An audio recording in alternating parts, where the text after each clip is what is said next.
உங்களை முதல்ல அறிமுகப்படுத்திங்க.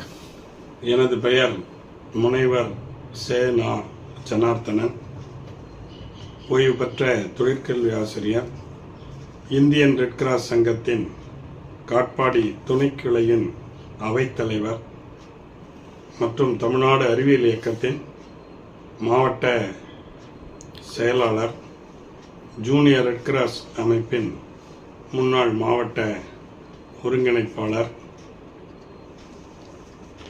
வாசகர் வட்டத்தின் துணைத் தலைவர், இவ்வாறாக நான் செயல்பட்டு வருகிறேன். சமீபத்திலேயே உங்களுடைய வெளிநாட்டு பயணம் குறித்து சொல்லுங்க. எந்த நாடு போனீங்க? அண்மையில் நான் லண்டன் மாநகர சுற்றுப்பயணத்திற்காக சென்றிருந்தேன். லண்டன் சுற்றுப்பயணம் என்பது ஒரு அற்புதமான நினைவாக அமைந்தது.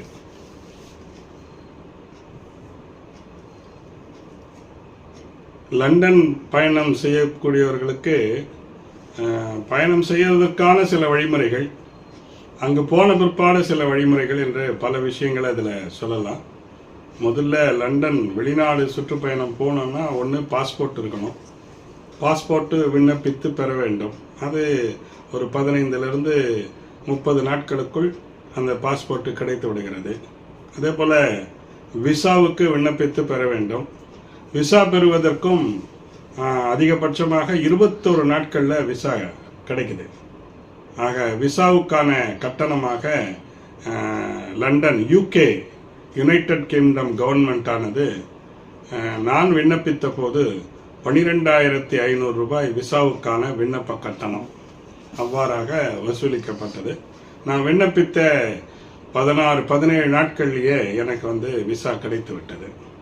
ஆக அந்த விசா 6 மாதத்திற்கான விசாவானது யூகேவால் வழங்கப்படுகிறது. அதுதான் டூரிஸ்ட் விசா. இந்த விசாவின் மூலம் நாம் பயணிக்கிறோம்.